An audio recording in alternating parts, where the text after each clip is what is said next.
welcome along to the Strategy and Conversions podcast. I'm Jamie Michael Joseph, and as always, I'm joined by Mark Tanner. Mark, we're now on episode 27. We're just stacking them all up. Obviously, last week we did episode 26. We said that's a half a year, 6 months worth of podcast. And now we're on to the next 6 months, right? Absolutely, Doing it all again. We talked in the last podcast as well. We basically said that we'll look at the kind of topic around your offer and the messaging in how you put that out. Obviously, that's something that we discussed a couple of podcasts ago as well, because this question came up in the webinar that we did. Yeah. Someone said, "What's the most important thing?" And I said the offering, you said the messaging. Yeah. And when we actually went through it, it's like, well, actually, we're talking the same thing, but it's how we approach it from different angles. Yeah. And it's like together, those two things need to be together to really make things happen. So it's like we don't really have it just separately, because one without the other doesn't quite work. And that's what we'll get into now. Yeah. Obviously, the last podcast, we talked about how you can leverage other people's audiences. And we talked about having something there that you have the proof of concept, so you can go to someone and say what you have. But also to do that, you have to have the right offer. You have to have the right message in order for them to, for one, be, interested in what you're saying, but for two, for it to be appealing to their audience or any audience that you have, So I guess that's what we'll talk about in this episode. Yeah, they are intertwined, aren't they? The whole offering messaging. And I understand. Yeah, I also understand that we can talk. We've got a training course on how to pre-sell your course. So there is a kind of the messaging that can be created before you to actually get to test the warmth of a potential audience. But ultimately, you've got to have something certainly on the back burner ready to go, and you can't just message. You can't just put out messaging if you don't have the product. And by the same token, if the product's there but the message is not, then the product's not going to shift. That's exactly it. Yeah, I think what we'll do as well. I think it probably makes sense to kind of do this kind of topic as a bit of a series. Yeah. So okay. Yeah, it's good. What we could do is in this episode now we'll talk about your offering and your messaging together, how they intertwine and why they're both important. And then maybe the next episode would dive deeper into the offering and how to structure out the offering in more kind of depth. And then we'll get into, the third part in the series being around the messaging. Yeah. And we'll get into the kind of, that psychology side that you deal with, and then obviously that way for you listening, you get the whole kind of rounded view of it and understand it a little bit more. But I think that the reason that I think it would be good to talk about the reason I brought up on the last podcast is after we had that question on the webinar, I kind of reflect on all stuff. Like I love it when we get questions, because it's like putting you in the place of, what everyone else is thinking. I think sometimes whatever kind of field you're in, if you're an expert in a certain kind of industry or whatever your knowledge and expertise are, you sometimes you're a couple of levels above. Yeah, exactly. Like you don't always look at what the small problems are that people are facing. Yeah. And sometimes you just want to hear those, and that's when it's good for stuff like that in the webinar, questions to come out, or even, we always say on the podcast as well. We say, look, if there's anything you want us to talk about, or anything that you feel that it wasn't quite clear or something like that we were discussing, then just email us over or message us on the social media platforms. We'll be happy to discuss that in more kind of detail. But I mean, some of those questions were great where you get to sit back and reflect and go, okay, how can we get some more information out there to help people who, and that whole kind of thing with where do I start? What's the best thing to start with, or, what's the most important thing? And then, I think that question the question that stemmed that kind of thought process, wasn't it? Is what is the number one? Was it the what is the most important thing? The number one skill I need in business, or what's the most important thing that I need to get right in business? And that's where we started really. It was we answered the question. Then, as you said, we've talked about this time and time again. Actually, we keep coming back when we phone each other, when we speak to each other. We keep talking about this particular question. So that's what that's what you get from our expertise. You just carry on thinking Well, about it. this is it, you know. That's we always say, don't we? I mean, the way how we've, you know, we've got our free core products that we offer through strategy and conversions, our services there. Yeah. And the whole point is we said, look, we don't just leave you to it. You know, we No. don't give you some sort of training or we give you some sort of service and then get on with it. Is that we're with you, you know, along the way. And that whole kind of thing is, like you said, just one question. And Yeah. we've gone over it, you know, several times. And what I guess the big realization for me, going back and reflecting on that question, is I'm looking at it and I'm going, well, yeah, look, for any client that comes in, we always look at whatever product or service they have, Yeah. you know, and we create it into what we call an offering. You know, Yes. so what we say is it's just like, look, it's something that you offer to people. I think sometimes when we say offer, a big confusion can be, oh, you it's slashing prices, or you know, it's a special offer, or something like that. The offer is just that, look, what do you present to someone? You know, what do you offer someone in exchange for the value that they're going to pay? You know, what is that transaction there? So that's the offering. Yeah. But if you break it down, it doesn't matter if it's a course, if it's a membership, if it's a book, if it's a, you know, it's a one-to-one coaching program, if it's, you know, you're delivering a certain product, whatever it is, it doesn't matter, because that core offering is still something of value that you're presenting to someone. Yeah, exactly, and that's the point, isn't it? Yeah, again, we mentioned this. Yes, we mentioned this on the previous. Well, I know we mentioned this yesterday when All we the were time. chatting as well. Yeah. But on the previous podcast, we've talked many times about this. It's got to be valuable. If there is no value in that particular product, if it isn't going to enhance the business owner's life in some way, it doesn't matter how good your messaging is. That product is going to flop because it's just a kind of an also-ran product, isn't it? And I think that's the whole point. As you said, it doesn't matter what you're offering, and through, you know, going through the categories that you did. But the point is, it's got to add value to that person's life in some way.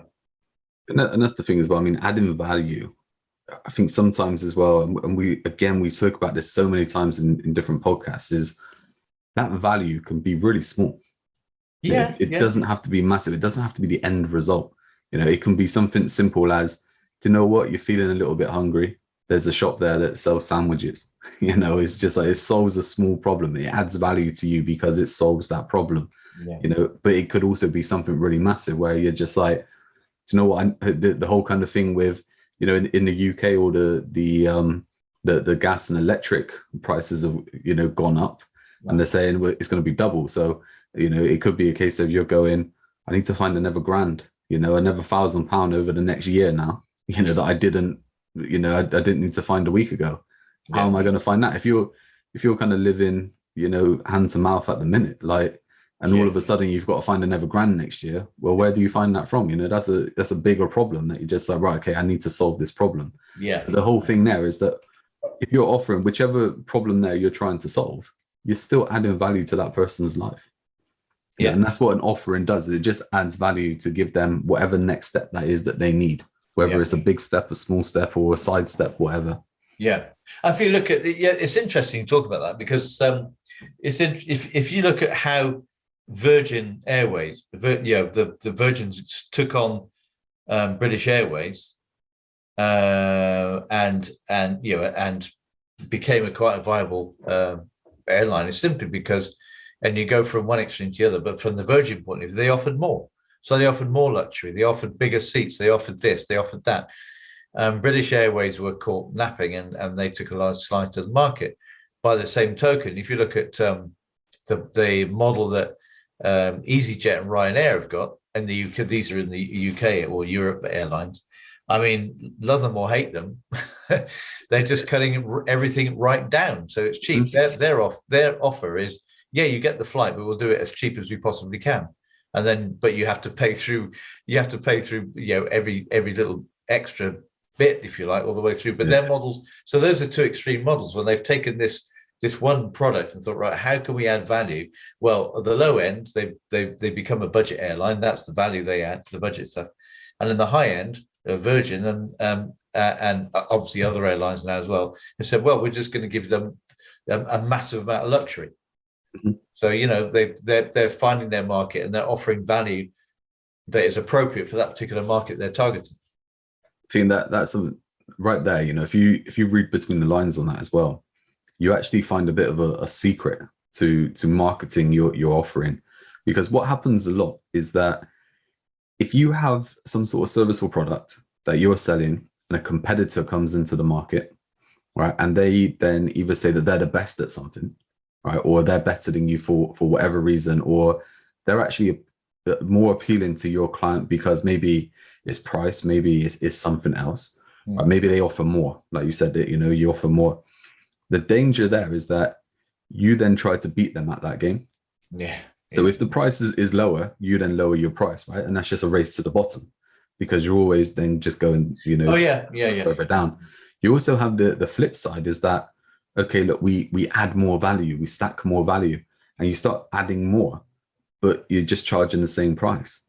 Yeah. Right. So now you're doing a lot more work and you're giving away a lot more for the same price. Yeah. And what happens there is what we need to do is we need to come out with something that is appealing in that product or service, in that offering, that stands apart from everybody else. Yeah. And once you do that, you have no competition. Yeah, that's true. People come to, we call it a new realization. So someone has a new realization over what they can achieve by having your offering, your product or service, that value add in their life. And we talked about this on the webinar, actually, where we go through the pyramid of awareness, and we start talking about people may have a problem, they know and they don't know that this is the solution.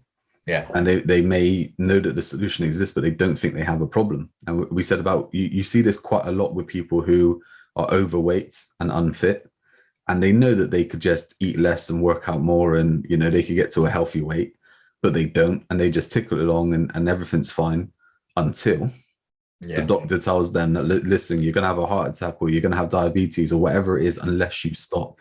And then they stop. That's a new realization, because what happened is that they knew that the solution was there, but they didn't think that they had a problem or a big enough problem or a big warrant the solution. But that new realization has made them realize then they do have that big enough problem. And that's all we're looking to do as well within our marketing, is that we can market our offering to show people that this is how we help you, because there is this problem, there is this solution. Yeah, exactly. And I think it's and the messaging that the messaging we're talking about there is saying, we have the solution, but also this is a real problem for you as well, for that person, because just because they're ticking along, and in some cases, going back to the person who's overweight and really needs to lose some weight, that it's the doctor that tells them. You can be telling them beforehand if the messaging is good and it appeals to their emotion. This is the whole point, again, coming back into the buying, isn't it? If you just give out a message that you need to lose weight because blah blah blah, and it's kind of like it's just a factual thing. The best you need to have a better life, you can do this, da da da, and there's not really any emotion involved, and the person reading it thinks, yeah, I know, heard it all before, blah blah blah. But if you put in if you get to the emotion, you're struggling to get up the stairs, and they think, oh yeah, am I out of breath? I'm like, oh, I may be getting out of breath. Or are you finding your knees are creaky when you're going downstairs? All this kind of stuff, and actually put something in there that is a real emotion, something they're feeling. When you go out walking the dog, do you find you're out of breath after about 100 meters? Yeah, I do actually. Well, this is why. And all of a sudden you think, oh shit, I've got that problem. and that's exactly it. And that's what we're talking about, that new realization. Yeah, and that's creating it. Yeah. And that's what creates it. And that is, for me, that's where I've gone, okay, look, the offering and the messaging is together. Absolutely. No, I agree. It can't be separate, because that there works together. The offering needs to be able to provide that outcome. It needs to be stacked in a way that you can achieve results for that client, and you can articulate that in a certain way, but the messaging needs to support the new realization as well. Otherwise, you're not going to sell. And I think this happens a lot with, if you look at it from a different angle, how many times have you heard people say, my website's rubbish, like it never gets any traffic, I never make any sales or anything like that? And it's like, well, listen, the website's fine. It's just that no one's really seeing it, because for one, no one knows it exists. It's not showing up anywhere. No one's looking for it. So it's just off in the wind somewhere. No one really Yeah. cares about it, right? And it's like that there, you can make a big difference just by getting people to it, Yeah. right? But just by getting people to it doesn't mean that you're going to make sales. That's just part of the problem. Yeah. Once you get on there, the copy can be completely wrong. There can be no call to actions or anything like that. And this is why I guess we've been through this on some podcasts before. This is my issue with things, is that you have all those things like SEO, and you have pay-per-click, and you have social media and all this kind of stuff, and they're tools. But people are selling them as shiny objects, the next big thing. All you need is this, and it will work. But they're tools that support the whole mechanism of that client acquisition. And just having one of them doesn't necessarily mean that it's going to work. You can have one that is really good, but the rest isn't going to work. And that's why the same thing coming back, offering a messaging, that you can have one that works really well, but it's not going to work in the whole system because the other side isn't there. Exactly right. This is not an argument, but this is a point I've held up with a lot of people I've spoken to in the past, who's saying that, as soon as our Facebook ads are out there, we'll be making loads. And you say, well, let's have a look at your ad. And you look at the ad and you think, no one's going to buy from that. It's just not hitting any kind of spot at all. So what they're doing is they're pushing out their ad, and then, like you've just said in previous podcasts as well, they'll just say, oh, Facebook ads aren't working. It's like saying, oh, my website's not working. You say, well, let's have a look at the copy. But first of all, is it intuitive? Going back to the website as a product, for example, let's just take that and put that into the envelope of being a product. Do they go onto the website, and is it mobile friendly? Is it intuitive? Do people know where to go? Is this navigation easy? Those are basic. I know they're really basic things on a website, but I still see loads that don't do that. And then there's, as you say, no call to action. The copy doesn't really hit anything, and especially then the website just becomes a brochure. Well, of course, nothing's going to happen on your website because you can't track how many people maybe read it but don't do anything on there. So I know there's probably tracking tools you can maybe do that nowadays. I don't know, but it's not going to get you anything unless it actually has a purpose. It's fit for the purpose. So the Facebook ad, which is getting somebody to that website or getting someone to a landing page or whatever, and if it's not written well, if it's not actually helping at all, people might click onto that, look at the landing page, and then think, I'm not really interested. So you've just you just paid for a click that is not going to be any use to you, because the landing page, again, this is almost like a separate product, isn't it? Your landing page is a product to get them to go on to something else. That bridging product, if that's not any good, they're not going to go on to the next thing that you're asking for. Click on. Yeah, it comes back to, as you've mentioned it before, is that everything needs to have a purpose. Oh, yeah. And it's like everything we put together needs to have a purpose for, the next step or whatever it is that we're trying to achieve. And that whole thing, and this is going a bit, we're going sideways on what we're talking about here. But just that thing that you said about tracking, is that there are some great tools out there for tracking, but there's also people that just kind of they do generic tracking. So that whole kind of thing of like, how many people have come to your website now. I would probably say even a couple of years ago, right? That was a strong data metric that I would look at. So we're working with a client. We want to get some data. We want to look at how many people come to your website. But you know what? It doesn't even matter how many people come to your website, because right now it's like, do you really? If you had a shop and people come in and stuff like that and they don't buy, who cares? Yeah. You want the ones who are buying. You want the data on who's buying. So actually, and we've set it up, mate. I mean, again, bigging ourselves up as well. We've got the Pentagon of momentum. It's the 5 key areas that you need to track. Yeah. This is for each product or service. It's not for your business. No. And that's how we get to track, is because it's for an individual offering. What we don't want is just someone coming to your website just to browse and have a little look around. It's like that can convert into a customer. Of course it can. And we want that there, just in case people stumble across it. But when we're doing our marketing and we're drawing people in, we don't just want them to go onto our website and have a look around. No, exactly. It's that's kind of a vanity metric, isn't it? A bit like posts on LinkedIn and that kind of Exactly that.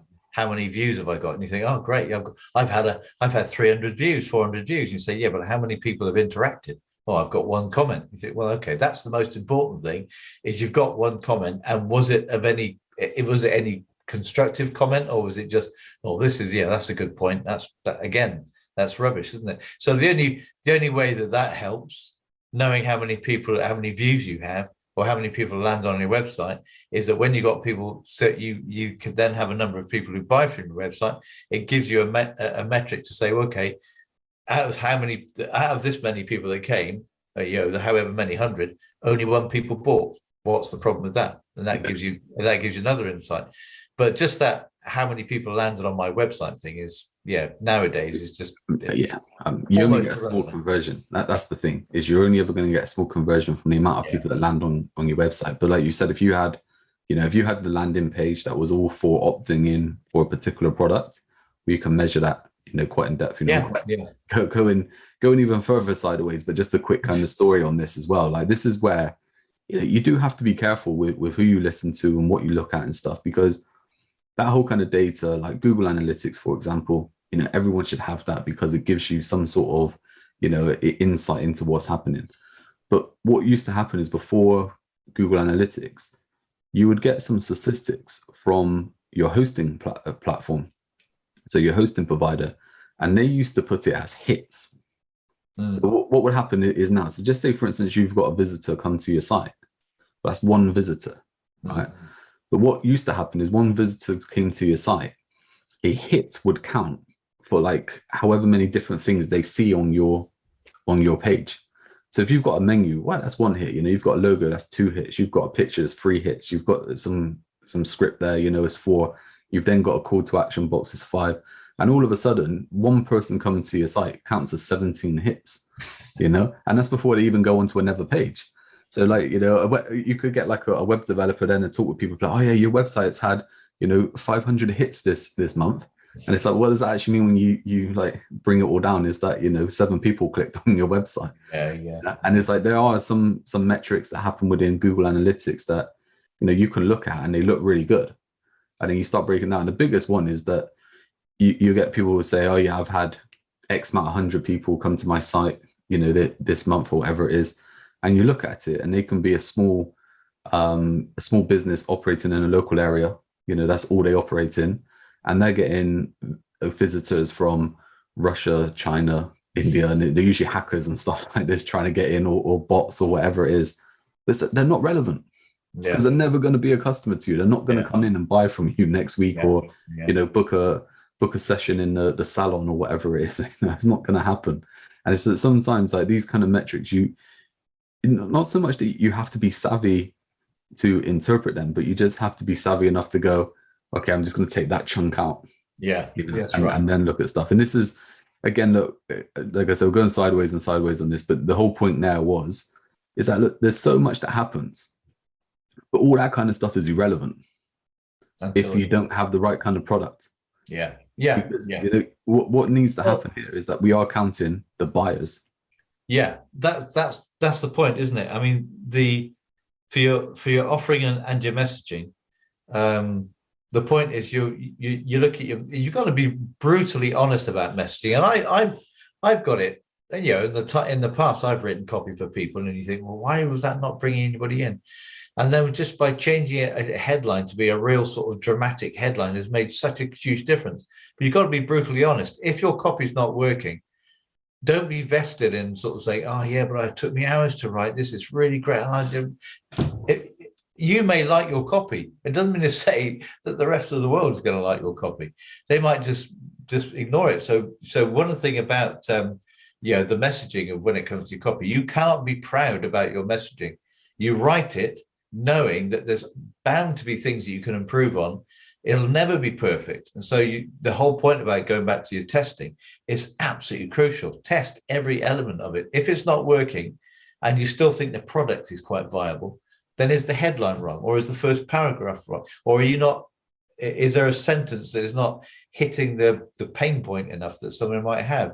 You've got to be prepared to edit and test. That's the main thing, isn't it? I mean, we haven't said it in a while actually on the podcast, and that's because we basically created our own version of this, but we talked a number of times about the slight edge and the compound effect. Yeah, And then we've created our own version of that called the momentum spiral. You'll see the theme, everything's doing momentum, right? Yeah, But that whole thing of, okay, look, you can start off small and you build up and you build up, and the spiral gets bigger as you go up, because you're improving and you're making it better. I think that whole thing with marketing is that it doesn't matter if it's your offering, if it's your messaging, or if it's your front end process or whatever tools you're using. Yeah, it's never finished. No. It's never finished. You're always looking to improve it and make it better. And I think that's a big thing there that people make a mistake on, is that they either look at it as they go, right, done, finished, get it out there, and think that it's done then. Or they put it out there and it doesn't work and they just go, well, it didn't work. And then they go away. It's like in both situations, you need to either improve it, and keep checking and see what's happening, or if it doesn't work, you need to look at why and how you can improve it. And that applies exactly the same to your offering. So you have your messaging, you've got to test your messaging, test and improve your messaging, because there's never a finished product, if you like, and nor is your product, nor is your offering. Because what you need to do is that offering is, as soon as you've got the product, I'm not saying never put it out there, but you put a product out there into the market, you need to test what people think of it.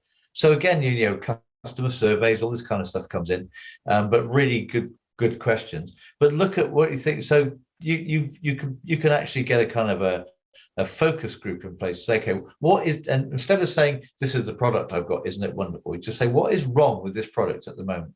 And people start to come back with ideas. And all of a sudden you'll think, oh, okay, yeah, maybe we can incorporate that. So you're constantly reviewing and creating your product to be better. And it's the same with the copy. So your product is always going through this continual improvement cycle. The same with your copy. So that, and like you said, it's never finished. The product that you offer, you can never, I don't think there's any product that anybody can say that's the best product we can ever have. There's always places you can improve it. I think as well, you get this term for that kind of process come up. I don't like it, and I'll explain why in a minute, but it does make sense. And you get MVP. So you get minimum viable product. Yeah, right? Yeah. And it makes sense because what you're doing there is you're creating a product that you're just seeing if people are interested and people want to buy. The reason I don't like it is you're not all in. You're not making the product that people do want. What you can do is you can create a product that you're fully behind and that people will want, and then you can still improve it and make it even better and more people will buy. But in that beginning, if you just go with, again, I can't find a better word here, but a half-assed attempt in just, that'd do, we'll see if anyone wants to buy that. Or, I need to get some money in. So what I do is I'll tell people I've got a little program that I'm running, and I'll just say I'm doing this and I'm doing that, and we'll put that out, that'd do. We'll see if anyone buys. No one's going to buy because it's just they can just tell that you're just putting something together for the sake of it, or it doesn't really solve their problem. Where if you can see what the issue is that someone has, you've worked out exactly how to help them. And then when you are delivering that, you're seeing ways in which you can improve it and make it better for the next time that you offer it to someone. You're always evolving and you're making it better. Yeah, and as much as I don't believe that people should worry about competition, because I think that if you create the right product, you don't need to worry about competition. By the same token, you need to know what's out there, because if you put out going back to this MVP, the minimum viable product. If you put out the minimum viable product, and you see, and then you look in the marketplace around you, and you can see that there's products that are 3 times as good as yours, then no one is going to buy your MVP product. So you've got to think, right, okay, the best way to, before you start, isn't it, is research. So, right, what's good about this one? What's bad about this one? And you evaluate all the things that are going on. So you might have 3 products you take into account. Good points and bad points, evaluation, research, okay, so that's good, that's not very good. And then the next one, then the next one. And then the whole idea is you combine as much as you can into your new product. So then you won't have competition. And you say, right, okay, if we take that one and add this one in from here and make this fantastic, it's all in one place, it's great, yeah, there may be some bad points that we haven't picked up on, but we've taken the good points of all these other competitor products, and we've put something out there which we can safely say at this moment in time, because things change. At this moment in time, it's better than the rest, or it's certainly a competitor to the rest. Yeah, that's exactly, isn't it? I mean, we did a podcast all around innovation as well. Yeah. And I guess a similar thing there is that, yeah, you can look at the market, you can see what the trends are, what people are buying, or what people really like. You can see what's missing from that and add it to it. Yeah. You know, and then you will be more appealing. You know, you can make it better. Like I say, you don't want to fall into the trap all the time of adding more, but you want to look at improving. You know, and improving could just be things like making the kind of time to get the results quicker. You know, it could be making them easier. Yeah. You know, it doesn't have to be a case of you're making the results even better. You know, you can just slightly tweak them in a certain way there. And I think that there's lots of stuff that, you know, we can go into on that with the kind of innovation. And I think there's I can remember a great tactic that I was taught years back, and it was about writing a book. And so if you're writing a book on a certain topic, you know, then go to Amazon, look at the books that have sold really well, look at the comments to the people who have put, you know, the low kind of stars, and see what they're saying is missing from the book, or they wish they had from the book. And then now when you write your book, you can basically write that sort of stuff, because you will basically get that audience then. And I think that's a good thing for any kind of product or anything what's going on, is look what's missing. You know? And like, this is what we did with our products is we just went, okay, look, we think the whole kind of personal development side, we think marketing as an industry, lots of people are saying, okay, look, you pay for us now, and then that's it, you know. But what we're saying is that, okay, look, we want to support you along the way. So we'll put the different kind of infrastructure in place. So, you know, if you do have any kind of issue, you need some support, there's a messaging system you go through. You want to connect with like-minded people? Well, we create a social platform within our platform. Exactly. So you can do that, you know. It's like you want online training, you want online events, it's all in there, you know, because we're just always looking at, okay, look, how can we innovate what's going on, and we can deliver what we deliver in a better way that's suitable to our customers.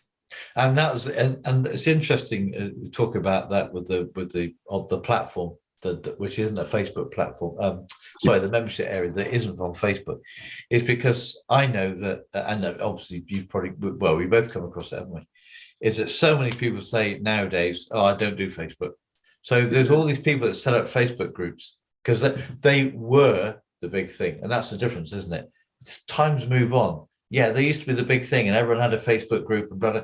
But nowadays, people that I don't go on Facebook. So absolutely no point at all having a Facebook group, because they're not going to go onto it, and because they don't like going onto Facebook. If you say, well, we just created a new Facebook group, people are automatically going to say, I don't want to know. I don't want to go on. Or another one. Or another one. Yeah, another Facebook group. That's the other thing. Yet another one. They got to stick this onto their pin on their Facebook page to keep track of the group. So that's why we said, look, hang on a minute. People are saying this, and they like the fact that that membership area is all in the same place. Yeah. So there you go. They haven't got to keep switching from one to the other. And that was, again, that's just improved their experience, I guess. But it's an improvement. That's the point. I mean, on that topic as well, I mean, we just added an app. Like, you know, always talking about making it even better. I mean, this way, look, you've got an app on your phone that you just press and you're in your members area. Yeah. You know, you can access the community, you can access support, you can watch on demand training, you can watch live training. You know, you can go through all the different bits and pieces, all from an app. Yeah. And it's like, you know, and the reason we did that again is it's just like, look, we want to deliver the best. We're looking at it going, why do we want people that they have to log in this place on, you know, on a browser, and then they have to go and, you know, to Facebook to see something else, and then they have to read an email about something else as well. Why not just have it all in one place? One place, yeah. Just makes it easy, you know. And I'll be honest, mate, I think that, you know, so we got 3 kind of core services. The middle one we call Momentum Builder. Yeah. And this has the group coaching, the kind of mentoring, guiding, instructing, training, support, all that kind of stuff in there. And kind of even going off track, losing my mind what I'm even talking about now, because I'm like, there's so much in there. But I think that's the point I was about to make, is that we've really gone above and beyond where we can say, look, no one can touch us on what we're offering within there. You know, it is state of the art sort of stuff. We're offering so much value in just that kind of infrastructure, let alone what we're teaching. Right. Yeah. That stuff that we probably didn't even need to go to that level, right? No. To help people get to the next level that they want to get to. Yeah, But yeah. what we've done is just gone, look, we want to make it as easy for our clients as possible. You know, our audience that want to join, they want to move forward, they want to make money online, they want to improve their business, they want to, you know, they just want to move forward, and they want that guidance and support and coaching and how to do so. Well, look, let's just make it as easy as we can for them to get it. Yeah, that's right. And that's that there. I guess that, yeah, look, we're talking about offering and messaging. I mean, that is it, isn't it? I mean, look, what we've got there is the offering that we put together. Is we've just gone, look, let's look at all of it. Let's give them all of it, rather than going, okay, yeah, you can we can do a group coaching session, but you know, if you want more help from us, you have to pay more or anything like that. It's like, nah, look, let's put it all together. You know, we've got on-demand training. Well, look, you can have that. There's no need to pay separate for it. You can have all that, you know, because if you want to sit there and you want to, you know, I forget the names that you've come up with for it, but instead of it just being like training, it's like knowledge builder. Yeah, knowledge builder. Yeah, and we got that expertise builder as well. So it's like knowledge builder is, we're talking about certain areas like sales funnels. We're talking about marketing strategy, and we're really going deep into giving them the information behind it, you know, so that they can understand, they can build their knowledge. And then we've got the expertise side, which is kind of niching into a particular area. So it could be, okay, like, how do you develop your course? You know, well, look, you need these kind of steps to do so. You know, it's like we've got those two areas then. I took that idea, and it sounds a bit pompous, doesn't it? But I took that idea really from the whole point of, you know, university degrees and postgraduate degrees. So the university degree is that knowledge builder to be able to get to your qualification, your degree. You've built up that bank of knowledge to get there. Then the next step is a postgraduate course. And so it's the same thing that we've tried to do here. Yeah, we've given you a knowledge builder to build you to the knowledge that you need to be able to perform something well, do it well to a good level. But then the expertise is saying, okay, let's take this one step up, and you can really become an expert yourself, so that you can create another income stream to yourself, because now you become an expert in this because you've gone through our training and stuff, and taken the lessons from it and say, okay, I'm now an expert in, I don't know, whatever, Facebook ads, I don't know, Google ads, I've got no idea, but but that's the good thing, is that you can choose, right? I mean, that is something that we kind of wanted to deliver there, is that, look, the person that goes through that kind of training, maybe they get into kind of marketing strategy, they get into sales funnels and lead generation, stuff like that, and maybe they go, do you know what, I'm really into ads here. To support this lead generation side, I'm really into ads, and I want to start doing ads for people. But all of a sudden they've just learnt those skills within the momentum builder. Yeah, exactly. Right? Yeah. So not only all the kind of other stuff that we're helping them improve their business and helping them do this and helping them learn that, they can also pick up these skills that they can then charge other people for. Yeah, exactly. That's the whole point, isn't it? This is what we've always maintained. We're aiming to help 1,000 businesses this year, and it is not just to help so that they can improve their own business. But the help that actually gives them more knowledge that they can think, you know, I can start offering this myself, and get another income stream onto their business. Because they're doing something else. I mean, if that helps people, the more it helps people, the better we feel, because we're giving that value and helping people to really start to achieve something big in their business. And of course, while we're doing it, all the time we're doing it. Sorry, we're blowing our own trumpet a lot. I think it's right though. I mean, and while we're doing it, we're learning as well. So we're thinking, hang on, what is it that we don't know? So that, those are questions that we're asking ourselves. So we're constantly going on to other people's training, looking at other people who are the kind of the thought leaders in the marketing world, and picking their brains to find out what else we can offer that is going to be really useful for the I won't say, I don't hate the word average, but the business owners who are still progressing through this knowledge curve. And you know, man, I was going to pick up on that. I was going to say, look, it does sound like we're bigging ourselves up a bit, but you know, we believe in it. I think that's part of the thing with your offering as well. Like you have to believe in it. Yeah. And that whole thing, of okay, look, we're looking to help 1,000 business owners.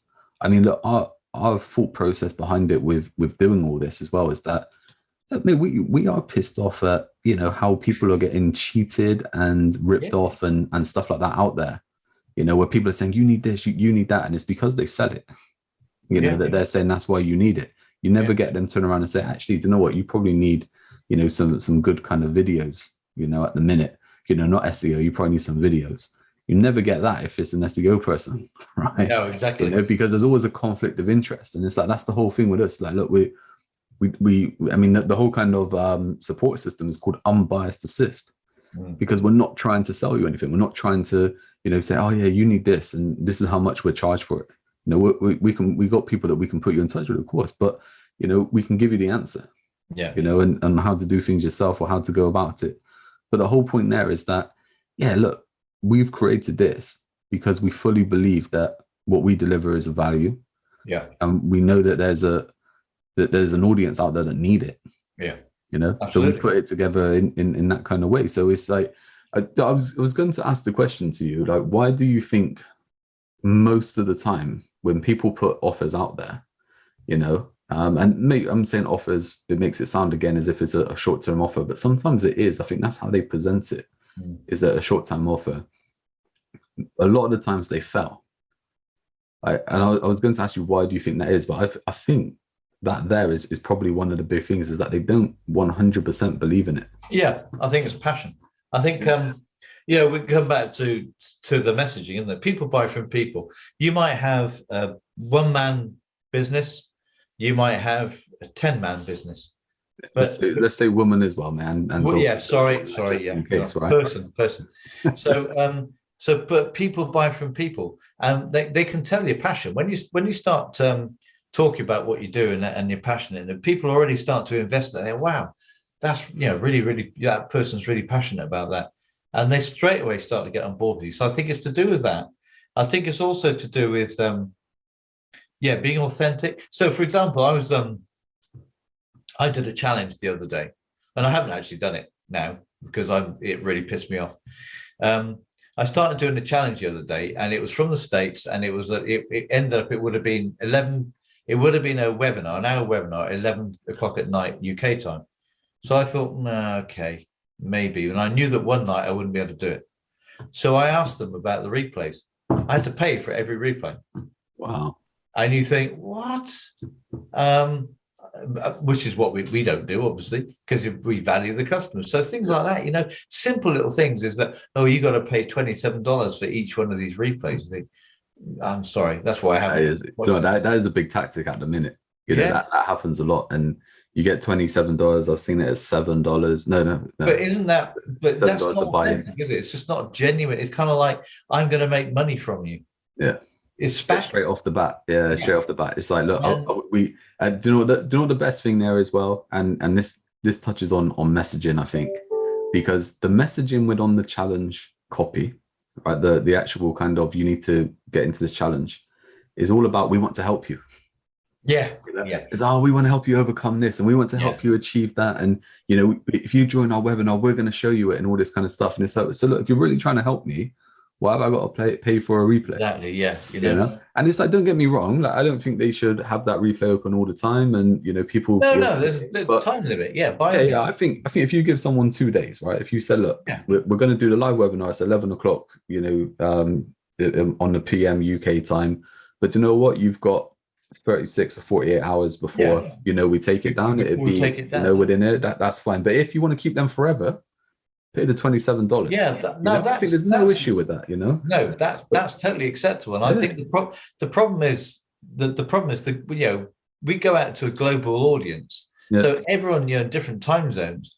When we do this, when we do the podcast goes out, there's some people who think, I'm not going to be watching that in the middle of the night, but it's on repeat. When we do a webinar, we record it and we say, okay, for 3 days, you can get the recording with the offers and anything else that we do with it as well, because it's for the benefit of people around the globe who when we're doing our webinar, they're fast asleep, which is everyone needs to sleep. But even, I mean, look, let's go one step further with that as well. I mean, the actual training that we do. So, we've got different, some of those core offers that we have group coaching and group training, and straight away we were looking at what the best time is. Yeah, we were. What we can do it live, because we're going, okay, look, we do have customers from the States, and if we're doing that at 10 a.m. UK time, and it's like, 12 p.m. or something like that. And mate, no, if you're listening from the States, like, we love you, but the States are so big that we can't please everyone from the States at the same time. Right. Yeah. So we kind of went with our time that we were just like, look, this is the time that we're going to do it live. And we even said, look, we're going to add in a few little kind of chats and stuff like that we can do at different times. But the whole point is that, look, all the training is recorded, and put into the members area, so that if you can't make it or whatever, it's there. And that thing, like I said, that whole kind of messaging is that you can just tell straight off the bat then that it's not transparent in a way where they're saying, we want to help you, we want to help you achieve this and everything. You're not trying to help me, you're just trying to sell stuff to me. Yeah. Because and that thing as well, let's be totally honest, a lot of the times with challenges is that the challenge is stacked, like that whole thing, like an hour on a webinar, right? So all of a sudden someone's running a challenge next week, well, you have to find 5 hours just to watch the video, just to watch the webinar. You probably then have to find another 5 hours to actually complete whatever it is they're saying to you to do. So after the first or second night, you're going to be behind. Exactly. Right? And that comes, sorry, go on. No, I'm just going to say, and then that's when you fall into that trap of, I can't keep up, so I need the replay. Or it's $27. So going back to your original question, why do offers sometimes fall flat on their face? And I think it's I'd say it's the passion, making it. The offer's got to be made really accessible. I mean, not giving away everything for free. I'm not talking about that, but make it really accessible and valuable to your prospective customer or your client, whatever. So that's your authenticity as well. Like you said, we really want to help you. So be authentic about, yes, so we are going to help you. So if you live wherever you live, we record it so you can watch it whenever time you like. So you're actually offering the help. And then the messaging is all about, the messaging then also comes across that it becomes really, really passionate and genuine, because people can see the product and they can see all the things you're offering, and your messaging is saying that we really want to help you. And then people see from what you're doing that actually, that's the case. You really do want to help. So I think authenticity is a huge thing in copy. I mean, let's pick up on that as well. I mean, that whole thing about wanting to help people, it doesn't mean it has to be for free. No. You can and you do have to charge for that. You need to eat as well, right? It's like that kind of thing. You have to charge for that, because you have to make money in your business, because the more money you can make in your business, the more of a change you can make on your audience and stuff like that. And you're giving people a transformation, and there's a value to that. I think that is something that people, I think that, like, definitely people that I've spoke with before, where you say, look, this is how you need to put your messaging across in a way that, you are looking to help them get this transformation. And I think that is a bit of an objective that comes back, is just like, and I think that's probably sometimes what people moan about from marketers, is that, it's always kind of basically coming across as if you're doing the person a favor, by letting them buy your product. And it's like, you are, you are. It's just like, if you can see someone making a mistake, are you not going to try and help them? That's huge, and again, blowing our own trumpet, but we're not the only ones. But we have invested so much time and money in the past and we've made horrendous mistakes. And what we're trying to do is stop everyone else making the same mistakes, because again, this comes back to helping people. We want to help people not go through the same heartache that we've gone through. Yes, they're bound to make mistakes at some point. Of course they are, because they're going to be learning. But we want to get them to avoid the huge bear traps that we've fallen into. But there will be mistakes along the way. Don't get me wrong. We can't avoid that. But so much, because there was a presentation I was watching. As this guy, he has a marketing agency. He was doing this presentation, and I can remember he was going through it, and he said about like 80% of marketing fails. He said it, and people give up and they don't push through. And he said, I'm sure, you marketers here will agree is that you have to push through. And it's like, for me, that whole kind of thing of, I can remember like seeing it on screen saying 80% of marketing fails. And it's like we've said on this podcast however many times that all marketing works. It just depends on how you're setting it up to make it work for you. And as soon as that came up, like 80% of marketing fails, I can remember like, hey, I'll be honest, like, being a bit of a dick, I kind of just like was sat back in my head going, yeah, not mine. Mine works a bit better. But I was looking at this kind of stat and I was thinking, I'm like, it is probably true, because it is people who are trying stuff for themselves. Like you quite rightly said with Facebook ads, oh yeah, we'll put some money into Facebook ads and we could do that ourselves and all this kind of stuff.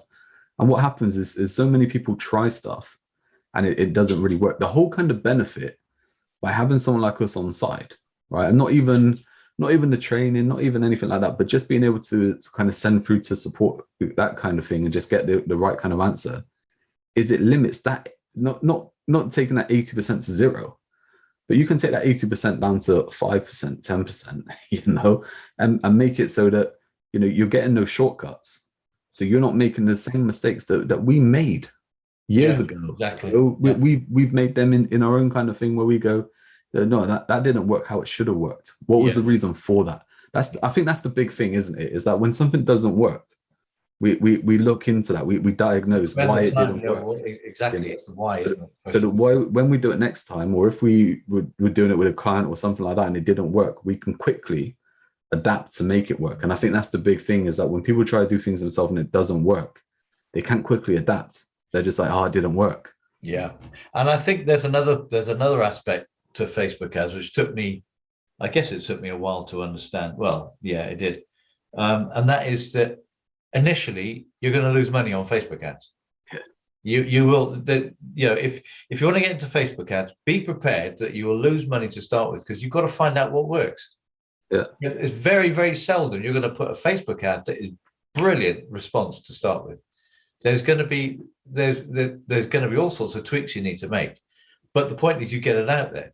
But that's the whole thing. Well, once you hit the streak of something that's working, and once it starts to hit that gold seam where all of a sudden it's now bringing the revenue, it makes up 4 or 5 times of the money you've lost. I mean, but this is the thing that it took me a while to understand. You've got to be prepared to say, right, I've got a pot of money here. I'm going to put into whatever ad, and I know it's going to disappear. But what it's going to do is going to bring me back so much data that I know, hang on a minute, tweak this, do that. This is what's going to work.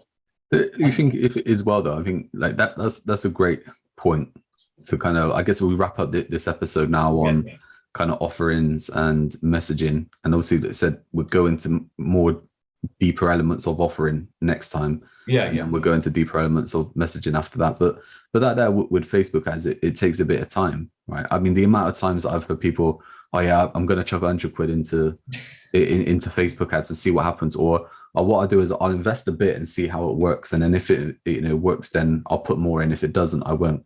And it's like there's no point in even starting, because quite rightly, like you said, it takes time. But the big thing there is the kind of machine learning and stuff like that. You can get some results. I don't get us wrong. You can get some results, but what you don't get is the real kind of output for what's going to happen if you set up with looking at a longer term strategy with ads and stuff like that to support an offering that is already working. You have proof of concept and stuff like that. But that right there about it taking time, I think that is most marketing tactics and tools as a whole.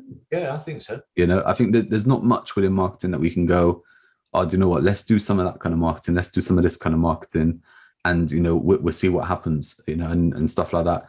And we'll see, what comes back, because it takes time for that to pick up. And I think it's just the same as if we said that you go into the gym.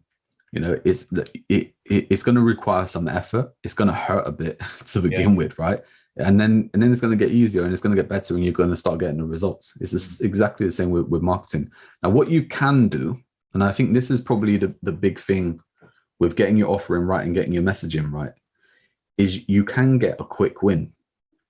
You can put it out there you know, between an audience, in front of an audience that you already have, that kind of already know you and stuff like that. And you can say, we have this offering. Yeah. That, you know, do you want it? And you can get people in that way. But for it to be sustainable and for it to continue, that's where the marketing needs to come into play to make it happen. And this goes back to that fortune is in the fortune. Well, no, the fortune's in the follow. About how the list, you know, building a big list, building a list of people, not a big list. Again, I think people have a bit of a misnomer about having a list of thousands and thousands and thousands of people on their email list.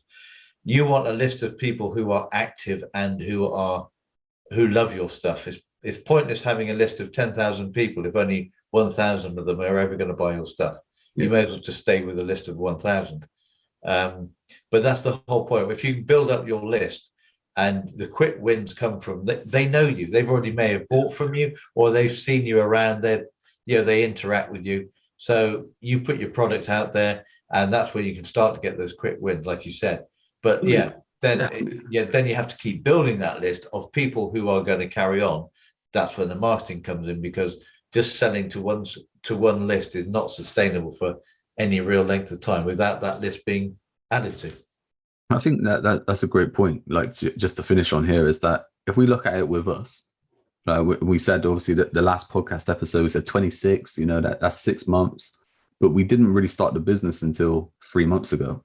And we didn't really start taking on clients until probably about a month ago. Yeah. But the whole point there is the clients that came in initially were the ones that knew us. They knew that we'd deliver results before. They knew that they could trust us. They knew that we spoke a lot of sense in what we do, you know, and they come in because they're just like, look, I know I can trust these guys. I know what they've done before. You know, I can see that what they're saying now, I want, you know, and this is a great opportunity to get involved. Whereas then the next kind of wave required some marketing. Of course. You know, and we probably haven't even seen the real fruits to that labor, yet. You know, and it's a longer term play and stuff like that. But that's the whole thing. They say you can get some quick wins from, you know, having the right offering and having the right messaging. And I think that's the big thing of, look, next week we'll dive into that offering. Because look, if you, I don't want to say it this way because I don't want to, it's kind of come across as kind of like installing like false beliefs and stuff like that. But if you do want to make money quickly, you have to get that offering right. So you have to package that offering right to be able to put out there for people to want it. So that's what we'll look at doing, is how we build that up. So like, I think that's the big thing, that these next 2 episodes are going to be really valuable to you. So make sure you don't miss them. And if you follow it along, you will see some results in what you're doing. Yeah, definitely. Yeah. And that's it. I think I'll wrap it up there. That's it from me. Is there anything else you want to add? No, not really. I think I think just the very initial message, I think just keep saying that, is that your offering and your message are intertwined. You can't have one without the other. And look, for any marketing to work, you have to have those 2 right. Yeah. That's it, basically, right? Yeah. Look, Mark, it's always been a pleasure. Indeed. Yeah. And with you. I'll catch you next time. I'll see you then. Okay. Cheers, Jamie. Bye. Bye.